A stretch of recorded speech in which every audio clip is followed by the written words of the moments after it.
اعوذ باللہ من الشیطان الرجیم، بسم اللہ الرحمن الرحیم۔ دوستو، آج کا موضوع یہ ہے کہ جو لوگ اولیاء اللہ اور پیشوائے حق اور مرشد کامل کی بیعت سے دور ہیں، کیا اولیاء اللہ کے بغیر نجات حاصل ہو سکتی ہے؟ یا جن لوگوں کا کوئی پیشوا نہیں ہے، جو لوگ کہتے ہیں کہ اللہ ہی کافی ہے، ہمیں کسی پیر کی ضرورت نہیں ہے، تو کیا قرآن حکیم میں اللہ تبارک و تعالیٰ کیا فرماتے ہیں؟ آج یہ دیکھتے ہیں کہ پیشوا کے بغیر بھی کوئی فلاح پا سکتا ہے یا نہیں۔ تو آئیے دیکھتے ہیں آیت مبارکہ 17 سورۃ الکہف۔ من یہد اللہ فہو المہتدی ومن یضلل فلن تجد لہ ولیا مرشدا۔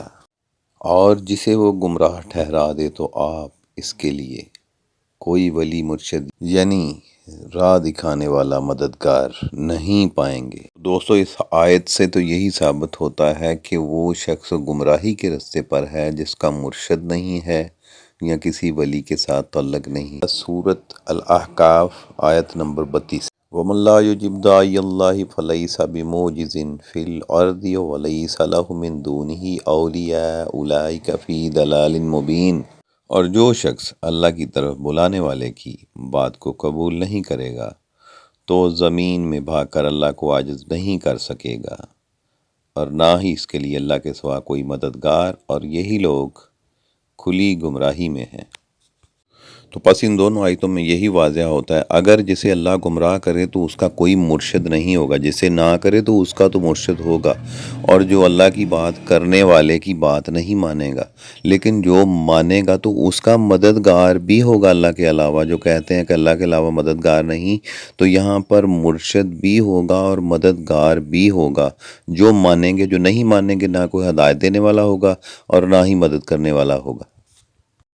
تو سورۃ کہف میں اللہ نے فرمایا جس کو میں گمراہ کروں، اگر نہ کرے تو پھر تو اس کا مرشد ہوگا نا، اگر کرے تو اس کا کوئی ہدایت دینے والا یا مرشد نہیں ہوگا، اور اگر ہوگا تو پھر پچھلی آیت اور اس آیت کو دیکھنے کے بعد یہی پتہ چلتا ہے کہ اس کا مددگار اللہ کے ولیوں میں سے ہی مرشد ولیہ، یعنی کہ مرشد اور ولی ہی اس کا مددگار ہوگا۔ یاد رکھیے گا، کوئی کتنا بھی پرہیزگار اور نیک کیوں نہ ہو، لیکن اگر اس کا مرشد کامل نہ ہو تو شیاطین اسے کہیں بھی گمراہ کر سکتے ہیں، لیکن کوئی کتنا بھی گناہ گار ہو لیکن صاحب مرشد ہو، اس کے مرشد ہوں، تو وہ کبھی گمراہ نہیں ہو سکتا۔ مالی باغ دے راکھے ہوندے، پھل کچے ہون یا پکے، پیر مریداں دے سر تے رہندے، پاویں جھوٹے ہون یا سچے۔ صلی اللہ علی حبیبہ سیدنا محمد وعلی آلہ و اصحابہ وبارک وسلم۔